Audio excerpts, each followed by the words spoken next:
if it's my side. Yes, it's fine already.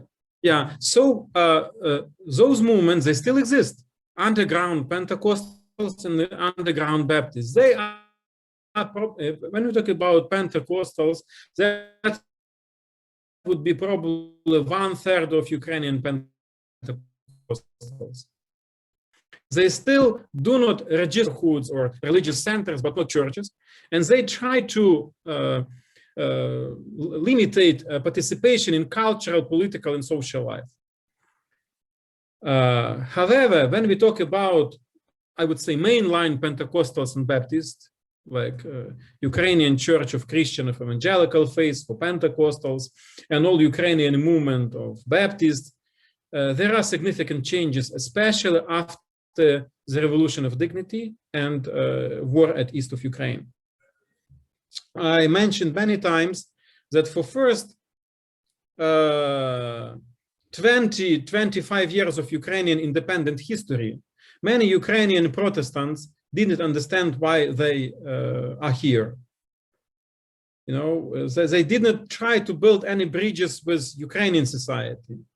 They had still this post-Soviet mentality of holy remnant, you know, of only saint people that need to fight against culture, remembering that in Soviet times that was atheistic culture that would mock them, that would criticize them, that would say horrible lies about them, and they still had this attitude. However, the Revolution of Dignity put Protestants face to face with social challenges and with other Christian traditions.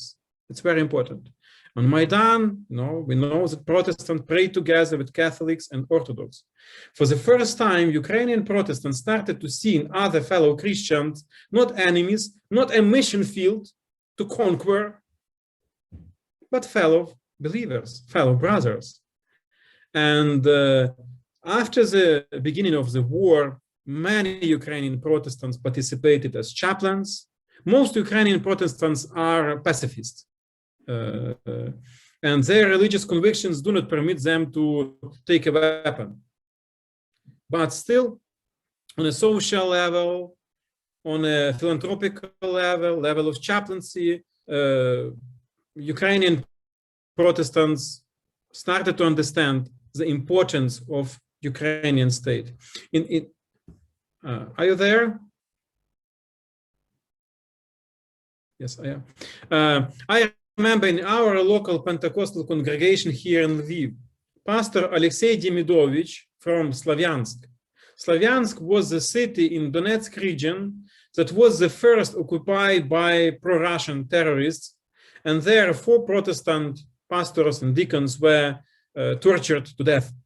So when this pastor, Alexei Demidovich, shared his testimony in our church, he said, for a long time, I didn't understand why we Ukrainians need our own state. Why do we need army in Ukraine? But when those terrorists came to my city and I have to hide and they were killing preachers from my community and I have to save my life escaping, I started to understand that between me and this armed terrorist, there is only Ukrainian soldier.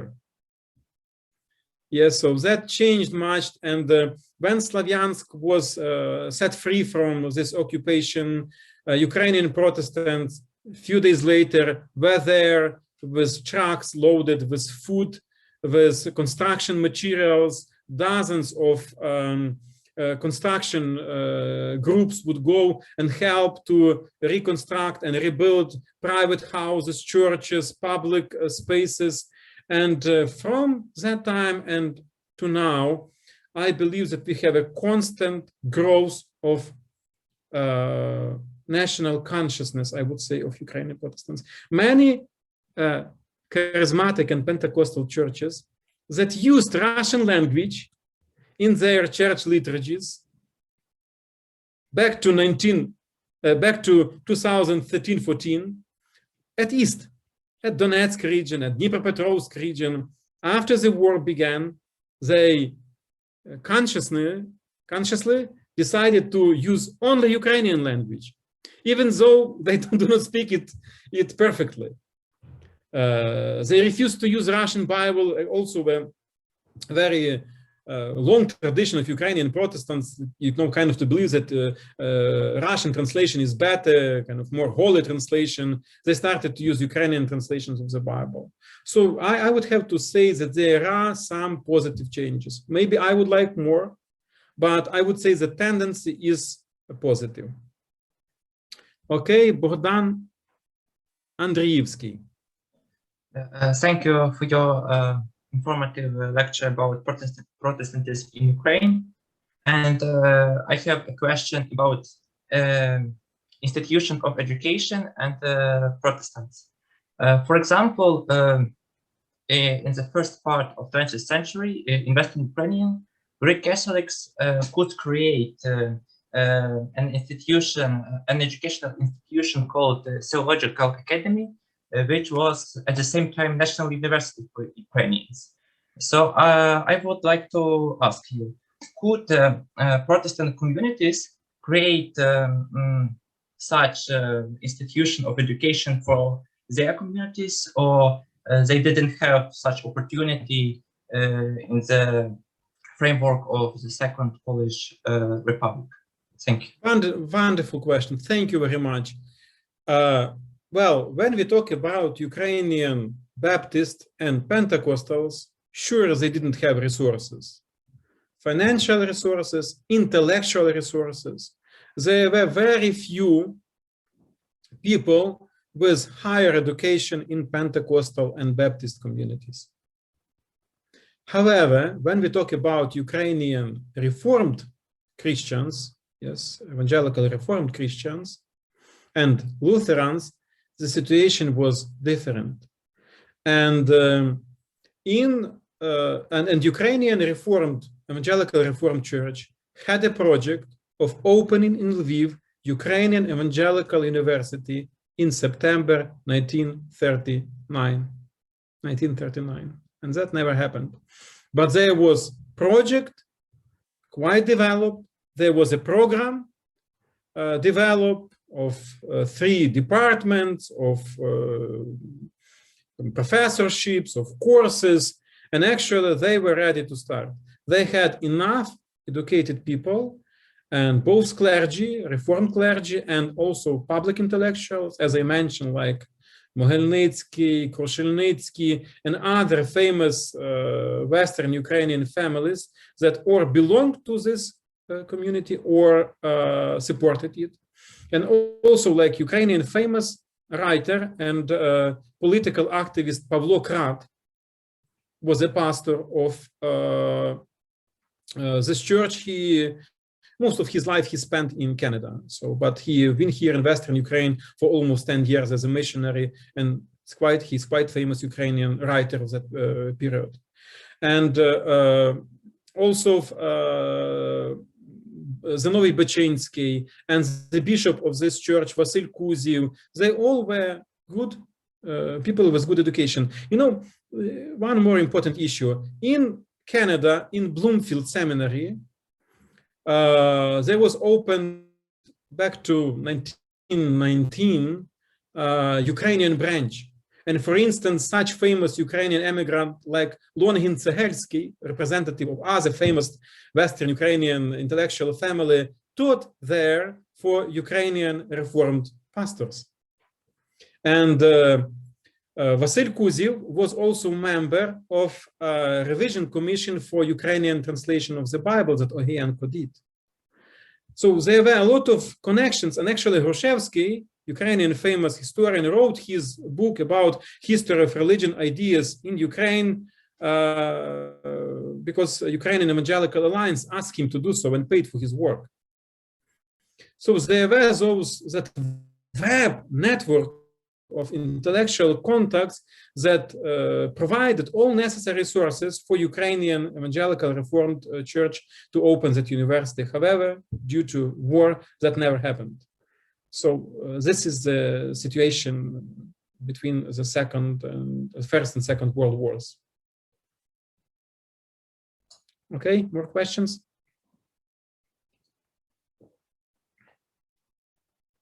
And actually, yeah, just to last more comment. If you would like, you may go to library and to take a journal called Vira и Nauka, Faith and Science, for 1939, 1938, and you would see a lot of discussion regarding Ukrainian Evangelical University and its opening in 1939.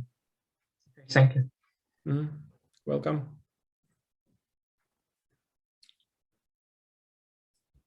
Okay, are there any more questions, or we can move to other point?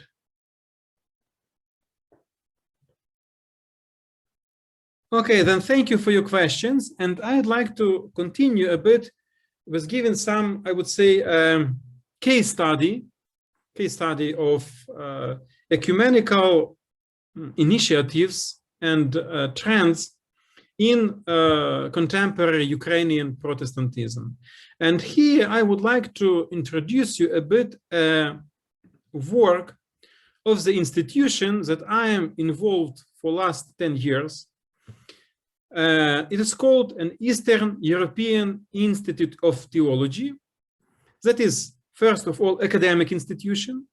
We have an educational goals of opening a PhD program, maybe next year, but now we serve mostly as research and academic institution, which was established in order to broaden and deepen research in Ukrainian and broader Eastern European evangelical theology.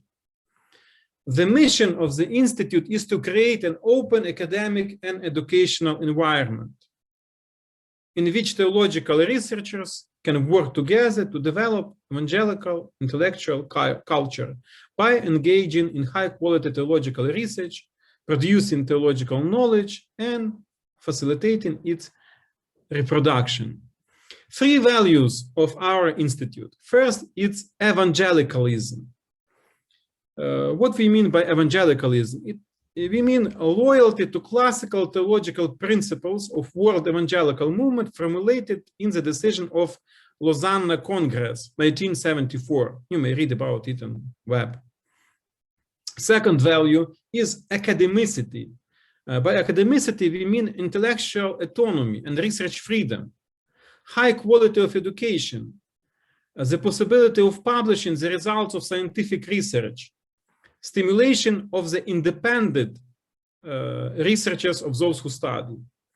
And third value is openness and dialogue.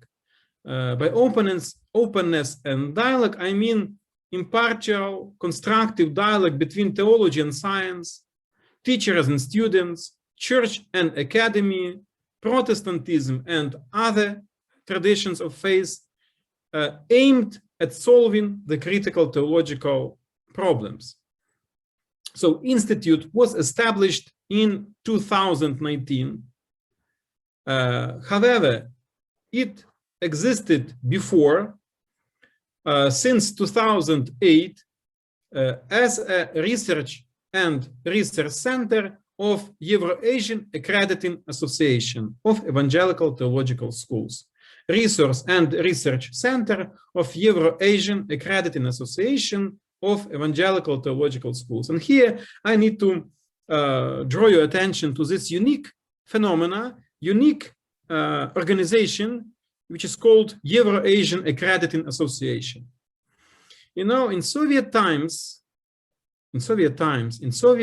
Union, Protestants almost did not have any access even to basic theological training. In the end of 1960s, Soviet government permitted to the all Soviet Union of Baptists to start biblical courses, sort of mix of correspondence and part-time courses, 3-year program, which would give it students basic knowledge of some key theological disciplines. However, for, well, at least 2 million of Protestants in Soviet Union, only 30 students were allowed to study 1 year. So that was almost nothing, you know, for such a huge movement. And only in 1989, 1990, after the beginning of perestroika and new climate in Soviet Union and then Ukrainian independence, Ukrainian and Russian and Belarusian, Baltic Protestants received an opportunity to establish some sort of system of education. However, there was no experience, there were no standards, there were no prepared trainers and teachers and professors. So in order somehow to provide a proper level of education, Protestant educational institutions like universities, colleges, seminaries created this association, which was part of World Evangelical Alliance and which accreditation worked at least in evangelical world.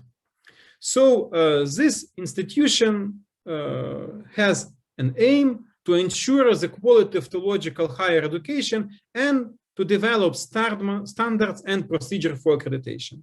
And in 2018, association established this research center, which initiated dozens of research projects in history and theology of evangelical movement, in historical and contemporary theology, and in biblical studies. And institute, where I am director now, is a natural continuation and actually even legal continuation of the work of these research institutions. I'd like to mention a few key projects and explain you why they are important, at least to inter-Protestant ecumenical initiative, but not only. First project that I would like to mention, it's a Slavic Bible commentary, evangelical perspective, Slavic Bible commentary. It was published in 2016, and that was first Bible commentary in one volume, huge volume, written by Slavic, mostly Ukrainian theologians. So not translated from English or German, but original Bible commentary by Slavic authors. And in the writing of this commentary and also almost 100 of different articles that were included into this commentary participated almost 100 authors from different Protestant traditions, Baptist, Pentecostals, Charismatic, Mennonites, and some others. And during the work on the commentary, we had tried to build this sort of community of learners, hermeneutical community that would work together. So that was unique experience. I was a member of the editorial committee of this commentary, and I had to say that was a unique experience of intensive theological debates and dialogues between the authors of that commentary that helped on a final result to provide a Slavic or Ukrainian theological perspective. So another project that I already have mentioned today was a program on commemorating the 500th anniversary of the Protestant Reformation. I personally put a lot of efforts in order to develop and implement that program. It included 4 big international conferences in Lithuania, in Ukraine, in other countries, and 6 interfaith roundtables in Ukraine, in Belarus, in Moldova, and some other countries. We published 3 collections of materials and several books. And as I mentioned, during the commemorating, that would be better word than celebration, because I have doubts that it's an event that we have to celebrate, because Reformation had many dark sides too. Being Protestant, I am willing to recognize it. So I would rather speak about commemorating. That would be more proper term to describe what we did. So that helped Ukrainian Protestants first to understand their connection to Reformation roots. And as I mentioned, since Ukrainian Protestants are mostly evangelical, they sometimes do not understand how they are connected to legacy of Luther or Calvin or Zwingli or Anglican Church. So commemorating those events of Reformation helped Ukrainian Protestants better to understand their history. Second, that helps them to understand that Reformation had also dark sides, that Protestants were not always right, and there were acts of violence and other bad situations from both sides during the Reformation. So that was a moment of self-understanding, self-criticism, I would say. The commemorating of 500th anniversary of Reformation helped Protestants to understand the importance of dialoguing, building the dialogue with at least Catholics, but also with Orthodox brothers. So that was a very important project that I believe opened up a bit Pentecostals to other traditions of faith. Two other projects that I would like to mention is, first is our ongoing permanent methodological theological seminar. It's a unique project that was launched back in 2015. And since then, 26 meetings have been held of the participants of that seminar, with the participation of the leading national and international theologians and philosophers. And the seminar's goal is to help evangelical theologians, but we invited and in seminar participated many Catholic and Orthodox theologians as well, and for Ukrainian Catholic University too. So it helps them to help Ukrainian theologians to move more to methodological approach to education, helps them to learn how to develop culture of thought and the capacity to work out new knowledge. And actually, our last speaker was Halina Tesluk, professor of Department of Biblical Studies of Ukrainian Catholic University. And other important seminar that we launched back to 2016 is called Open Theological Seminar. Few times a year, we gather Ukrainian theologians, mostly Protestant, but also some Catholic and Protestant and Orthodox, and discuss some key events of a religious calendar, but like Christmas and Transfiguration and Resurrection of Christ and other events of Christian calendar, but trying to look at it both synchronically and diachronically, to look at this both from perspective of history and from perspectives of contemporary interpretation of those theological events.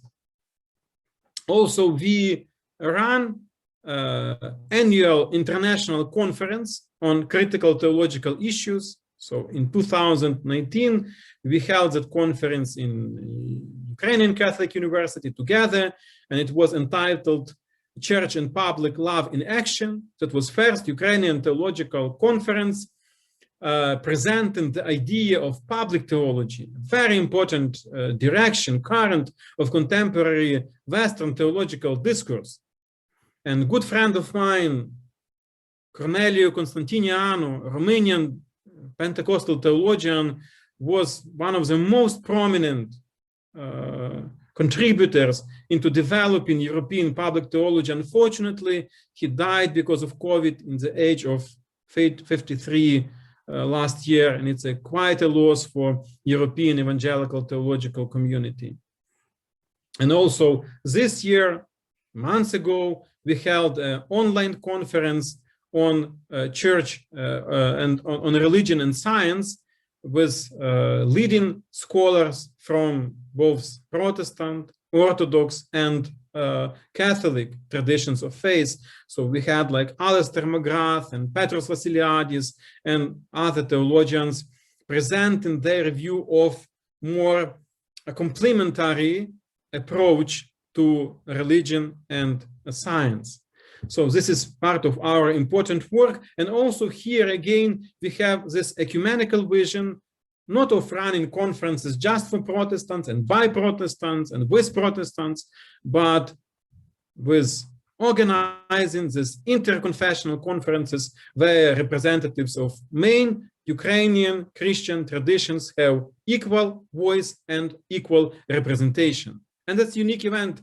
And I have to say that I do not know about any similar initiative from Orthodox or from Catholic side in Ukraine of running this open interconfessional conference that would be open for all Christian traditions. I hope this would be a good example for others. Let me hope. Also, one of the key projects of our institute is our journal called Theological Reflections, Eastern European Journal of Theology. Theological Reflection, Eastern European Journal of Theology. It was begun in 2003, so we have almost 20 years of history. So this journal publish scholarly articles by authors mostly of evangelical tradition, but actually we are quite open, and in every issue we have some materials from Ukrainian Catholic and Orthodox authors. And if you would like to get some knowledge regarding Ukrainian academic theology, not just a seminary, I would say confessional theology, but academic theology, that would be actually the only good source that I can recommend you. And some publications are in English, some in Ukrainian, and there are still some in Russian. So if you know, speak or read one of those, can read one of those languages, you are more than welcome. All articles are in free access on the website of our journal, so you may download all of them just for your use. And we are working currently on a fall issue of this journal that will be devoted to the theme of the interplay of continental philosophy of religion and Eastern European theology. And we would have authors from Orthodox Church, from Catholic Church, from Protestant Church, and just some philosophers who wouldn't identify themselves as a Christian thinkers at all.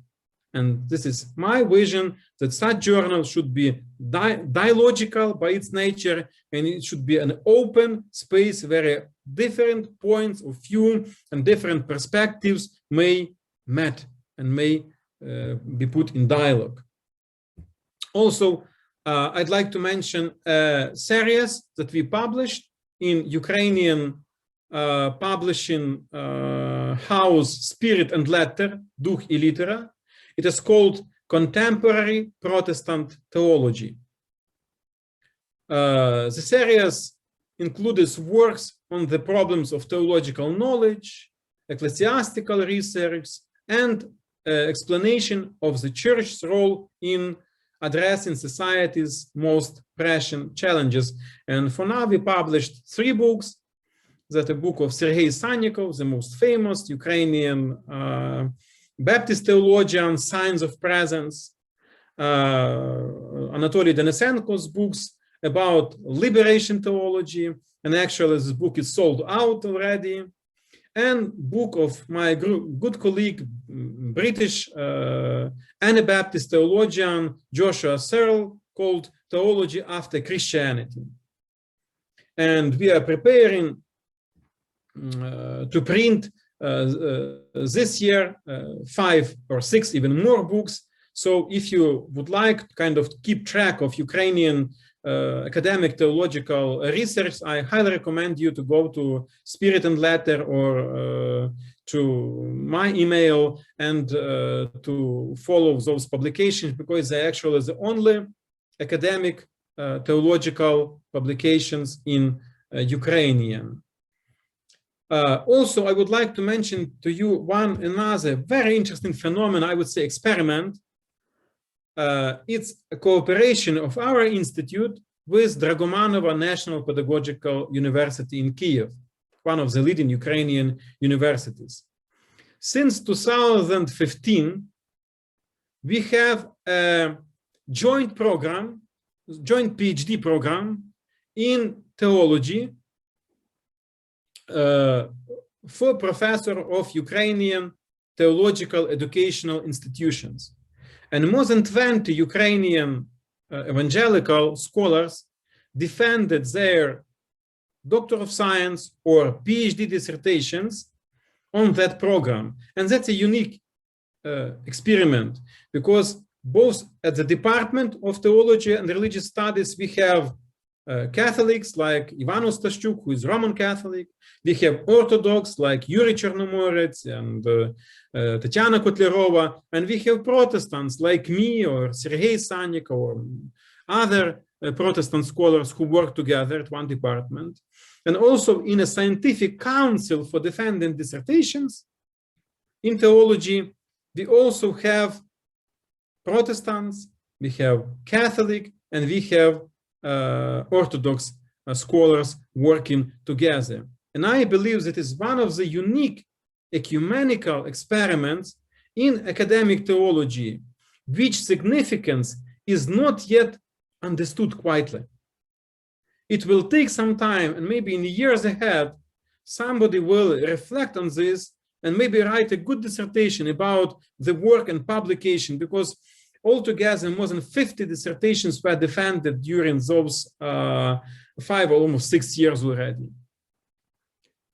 covering many important issues in evangelical, Protestant, Catholic theology, biblical study, biblical theology.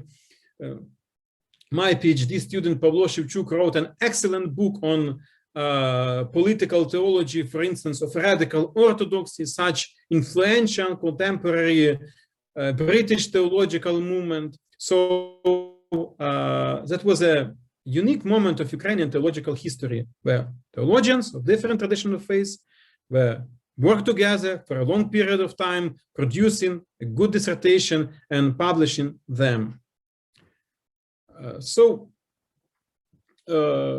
Through those various projects and activities, the goal of the Institute is to build up the intellectual potential of Eastern European Protestantism, of Ukrainian Protestantism, strengthen the social role of theology and theological education, develop research staff in the field of theology. And also our goal is to represent the Ukrainian evangelical theological tradition in dialogue with other faith and academic traditions. And I strongly believe that contemporary evangelical theology could not be developed in isolation. It could be developed only in dialogue with other traditions of faith, with science and with philosophy, and also in contact with academic structures of international level, that other aspect of our work. And I'm participating actively in the work of Fellowship of European Evangelical Theologians that help us to bring Ukrainian theology into European discourse. And it's interesting that this European Fellowship of Theologians till recent time was actually just such a closed community of British, German, French, and Swedish, for instance, theologians. But right now, because of my work and some of other representatives of Eastern and Ukrainian communities, we help to open up this fellowship to Eastern European perspectives. So this is the work of the institute that I lead for last, actually, 10 years already. And I hope that we will continue this work. I appreciate the cooperations that we have with Ukrainian Catholic University, especially with Institute of Ecumenical Studies and some other institutions. And I hope that that will help us to build a constant, permanent dialogue platforms to ruin those stereotypes, not only among academic theologians, but somehow we have to find a means, ends, tools, platforms, channels, how we can spread this spirit of friendship, of hospitality. This is my theological project for last years, theology of hospitality, to broader church communities and work together for the kingdom of God in Ukraine. Okay, this is my brief presentation. If you have questions, I am more than willing to answer them.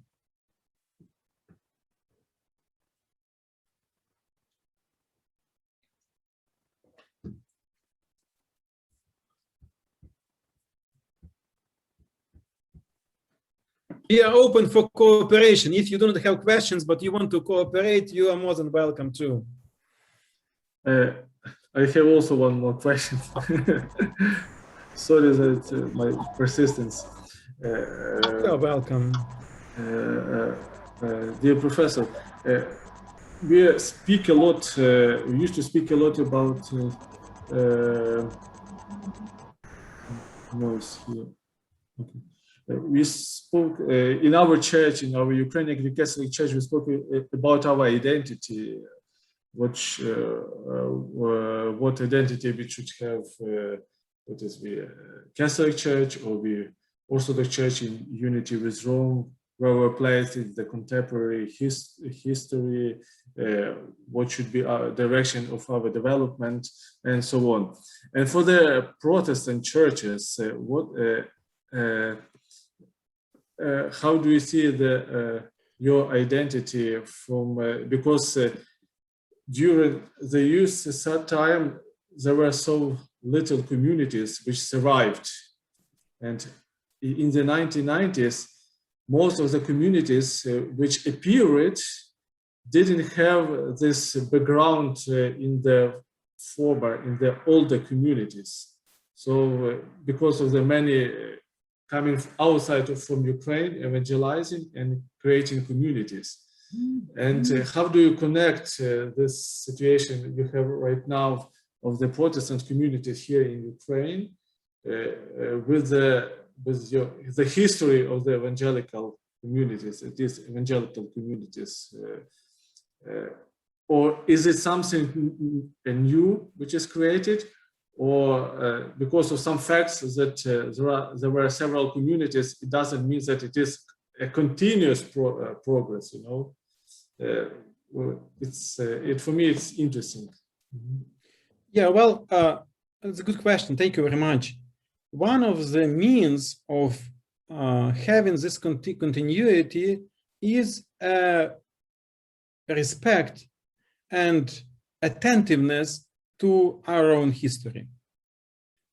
And as I mentioned, last year it was supposed to be 100th anniversary of Pentecostal movement, and actually it will be celebrated in the fall of this year. And there is a lot of research work done. There will be published a special issue of Ukrainian Religious Studies journal, and there will be a monograph, collective monograph published also on a scientific level, which will present the history of Pentecostal movement in Ukraine. And there were also other publications back to 90s and beginning of 2000s with a lot of source materials. Also, in many regions of Ukraine, local Pentecostal and also Baptist historians wrote a histories of or communities or of regional communities. For instance, a good friend of mine, Dmytro Koval, he wrote an excellent research, maybe 500 or 600 pages with a lot of archive materials about the history of Pentecostal movement in Varyazh or Kuznetsovsk region in Rivne Oblast. Very good, professional, well-done research, worthy of attention. Roman Skakun, yes, the Catholic scholar, also has a good publication of some trends of Ukrainian Pentecostalism also. So this is one aspect. Other aspect would be work of seminaries and theological institutions. Because along with Western professors or young professors, seminaries try to involve into academic educational process, I would say elders, yes, the representatives or bearers of traditions, who can share with younger generation of ministers and pastors the history, the identity. And you know, in Protestant churches, it's a little bit different than in Catholic and Orthodox churches. You can graduate from seminary, however, you're not pastors yet. You're not pastor yet. You go to church, you go through time of discipleship, and it can take 10 or 15 years when you work together with more experienced pastors until you become a senior pastor by yourself. So this time of discipleship, working under the leadership of more experienced leader, it's also a time where you kind of immerse into tradition and identity. However, I have to recognize that in Ukraine, in both Baptist and Pentecostal movements, we have tensions. There are regions, for instance, when we talk about Pentecostalism, there are regions of quite a significant Pentecostal presence, like Rivne region, North Rivne, Polissa, and Volhynia region, also North Volhynia region, Polissa, on the border with Belarus. There are huge Pentecostal communities there. There are villages where a Pentecostal majority, and there are many of them. So those regions, they kind of preserve traditions. They try to stay the same.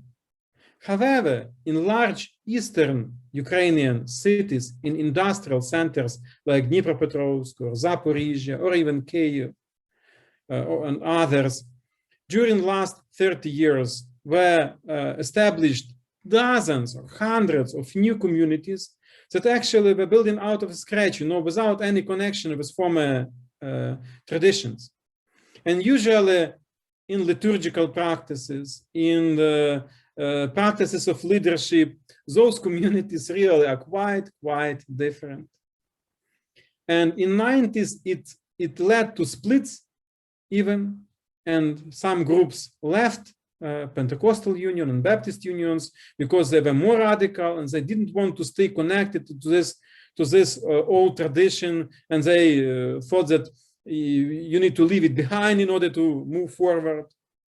However, at the present time, because of the long period of dialogue and building some relations in Baptist and in Pentecostal Union, most pastors already came to agreement that we could be different in one union and could work together, and we should not press or force each other to uniquity, yes, to being all the same.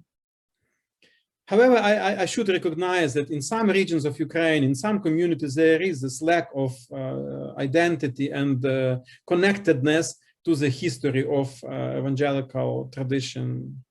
And it will take some time to build this again. Yeah, because for traditional church, it's more important. For Protestants, connectedness with the old communities are less important, but still, I think you work on it. Thank you.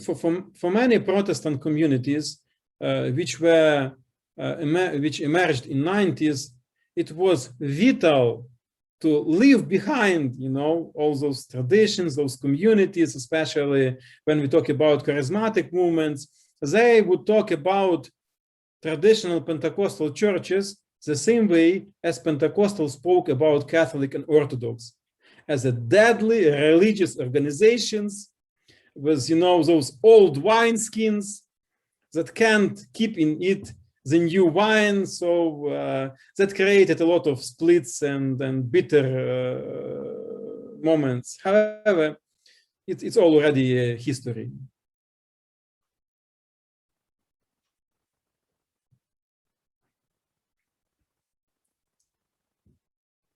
Okay, no more questions.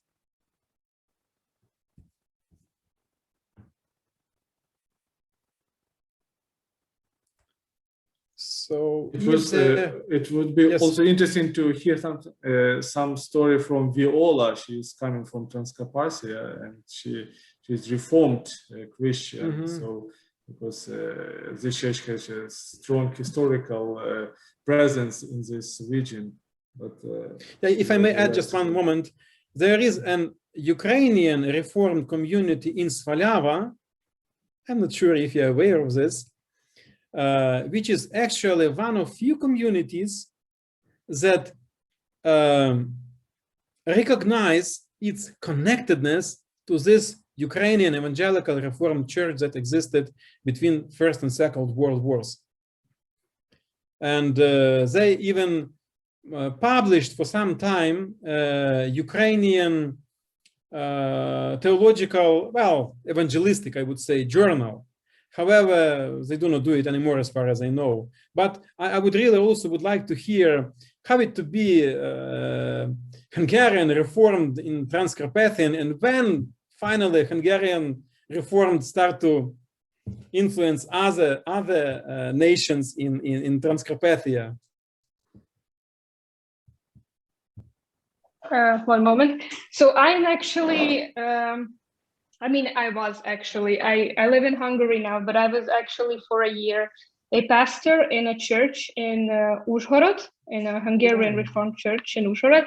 And Uzhhorod is a quite unique situation because although it is historically and traditionally a Hungarian city, since the majority of people are now Ukrainians, out of our Hungarian Reformed community began a Ukrainian Reformed community. So basically in Uzhhorod, we have two denominations with the same pastor, with the same church building, with everything, both following the Calvinist tradition, the traditional Calvinist tradition.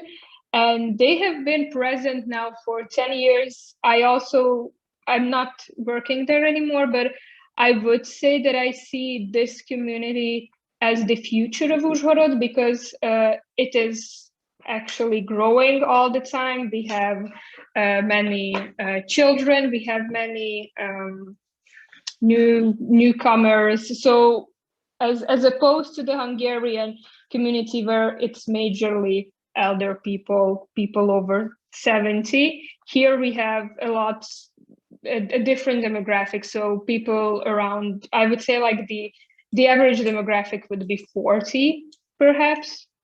And we also had our own, one moment and I will say it, our own songbook printed before me in 2001, I believe, which has a lot of songs that have religious meaning, but that are sung to Ukrainian national songs, melodies. We also have a prayer book as part of this songbook, which, as I have found it, contains Lutheran Ukrainian prayers in it.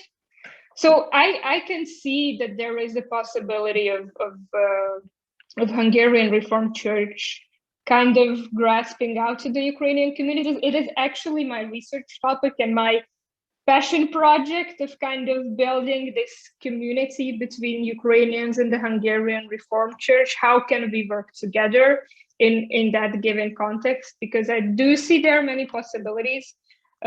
Many of our churchgoers in this Ukrainian community were either Orthodox or Neo-Protestants. We have some Greek Catholics, we have Lutherans, and we also have a really strong ecumenical community in Uzhhorod. So basically I participated in an ecumenical week there, where every week we had sermons in different churches. So 1 week it was the Greek Catholic Church, 1 week it was, I believe, a Pentecostal church, then our church. And the people are actually, like the pastors and the fathers are actually really willing to cooperate with each other. So, yeah.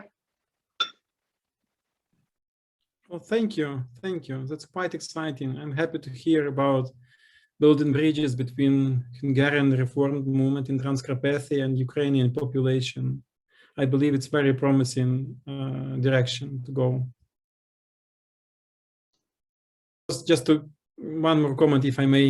When that's a problem, because what I want to say, in Ukraine, this Ukrainian Evangelical Reformed movement was a very promising movement. However, it was kind of demolished, by Soviet Union.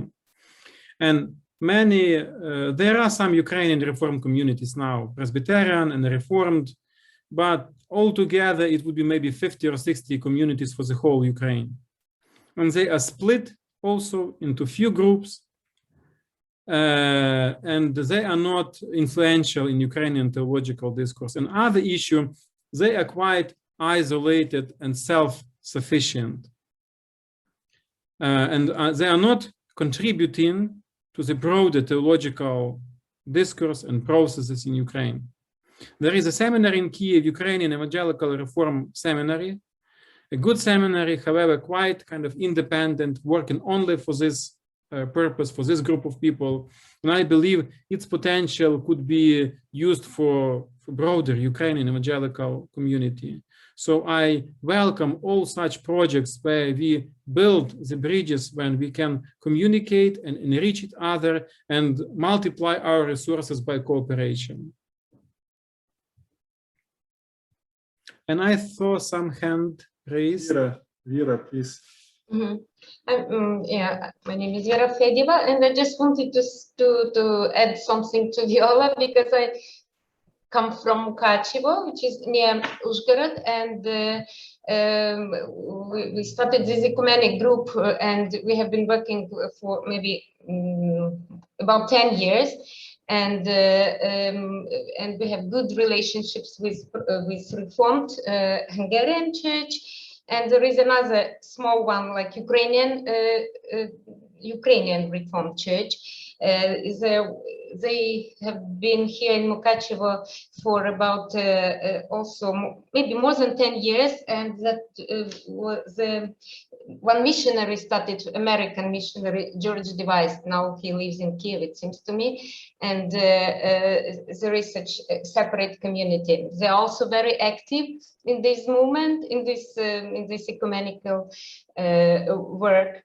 And although I don't know, they look like separate or not under like a bishop, or I don't know the structure, but still we never like illustrate any churches, but just accept everyone. And we have very good relationships, and together with Uzhhorod. And I don't know, did you mean this when you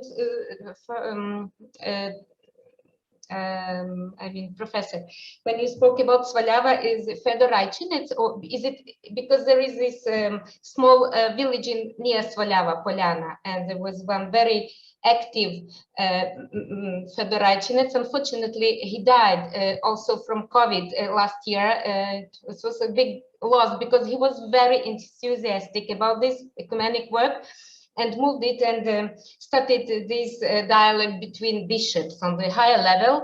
And when we had this ecumenical praying in January, so we organized it among bishops, and it was, of course, so another level, and we were very happy that different bishops from Reformed Church, Orthodox Church, Greek Catholic, and Roman Catholic, so 4 or sometimes even 5 bishops were present.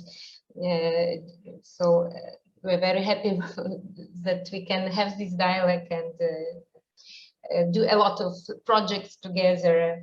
We commemorated or celebrated this 500 Reformed Church. It took place in a Reformed Church, and both Orthodox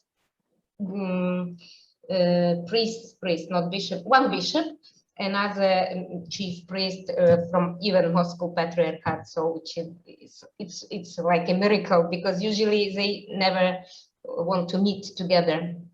So, but it started from this like personal like relationships, and now we are happy that we can have this dialogue. Thank you. Yes, thank you. Well, I know Fedor Reichenets very well and his family, but they belong to Pentecostal movement. Yeah. Quite unique, you know, Pentecostal movement that, for instance, celebrated Saturday, not Sunday. They had their unique aspects because of local influences. But I'm talking about the church which is called Українська реформована церква, Українська євангельська реформована церква міста Свалява, пастор Мурза В'ячеслав Васильович. So this church is I can maybe put it into the chat here. This church is actually the representative of this old Ukrainian. Yes, I thrown the link to the chat.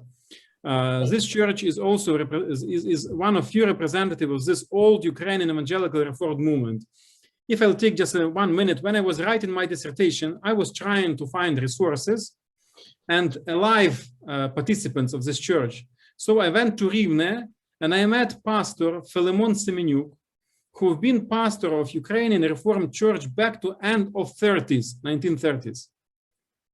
Then he was arrested, he was sent to Siberia, he returned, and in 1989 or 1990, he restored the Reformed, Ukrainian Reformed Church in Rivne. It exists still in Rivne, in Stepan, in Alexandria, some other cities, towns of Rivne region.